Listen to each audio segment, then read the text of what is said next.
বাংলাদেশি ব্লগারকে ফাঁড়িতে ডেকে জিজ্ঞাসাবাদ পুলিশের। বাংলাদেশি ব্লগার মুফতি আবদুল্লাহ আল মাসুদকে নিয়ে তসলিমা নাসরিনের সামাজিক মাধ্যমে পোস্ট। নদিয়ার কল্যাণী থানার গয়েশপুর ফাঁড়ির পুলিশ আটক করে। তবে কী কারণে জিজ্ঞাসাবাদ, পুলিশ এই বিষয়ে মুখ খুলছে না। পুলিশ সূত্রের খবর, মুফতি আবদুল্লাহ আল মাসুদ মূলত বাংলাদেশের ব্লগার। কয়েক বছর আগেই বাংলাদেশ থেকে ভারতে পালিয়ে আসে।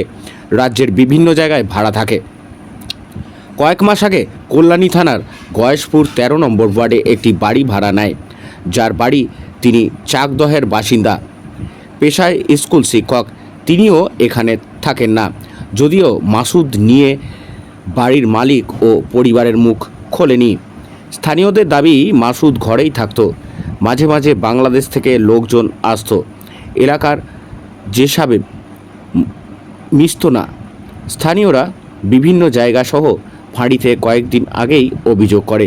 পুলিশ সূত্রে আরও খবর, তার কাছ থেকে উদ্ধার হওয়া বাংলাদেশি পাসপোর্ট এর ভিসার মেয়াদ অনেক আগেই শেষ হয়ে গেছে।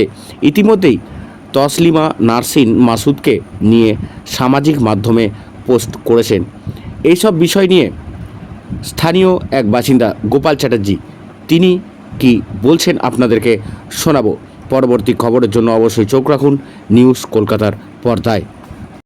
দাদা, এই যে এখানে এই যে যিনি ভাড়া থাকতেন, এটা কি আপনাদের স্থানীয় লোক?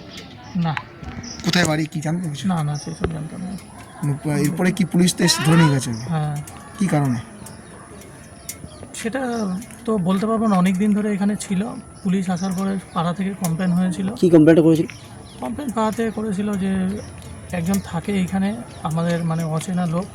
বহুদিন ধরে কোথায় থাকতো সেটা আমরা জানি না, কিন্তু মানে ওনার নির্দিষ্ট ঠিকানাটা কি সেইটাই জানার জন্য সবাই চেষ্টা করছিল। তারপরে বাড়ির মালিককে ডাকার পরে জিজ্ঞেস করলো। বাড়ির মালিক এখানকার? না, বাড়ির মালিক কোথায় থাকে সেটা বলতে পারবো না। সম্ভবত চাকদাই থাকে মনে হয়, সম্ভবত। যিনি ভাড়া দেন তারা কি কোনো অসঙ্গতিপূর্ণ কোনো কাজ চোখে পড়েছিল এখানে? সেটাই, উনি এখানে ঠিকমতো থাকতো না, আসা যাওয়া করতো, করতো, ঘরের দরজা বন্ধ থাকতো। একাই থাকতেন? হ্যাঁ, একাই থাকতো। মাঝে মধ্যে ওনার বাংলাদেশ থেকে লোক টোক আসতো দেখতাম। বাংলাদেশ থেকে? ওনার নাম জানেন? না, নামটা জানি না। আমাদের সাথে কখনো কথাবার্তা বলতো না। একাই থাকতেন, মিশতো না কারোর সাথে? না।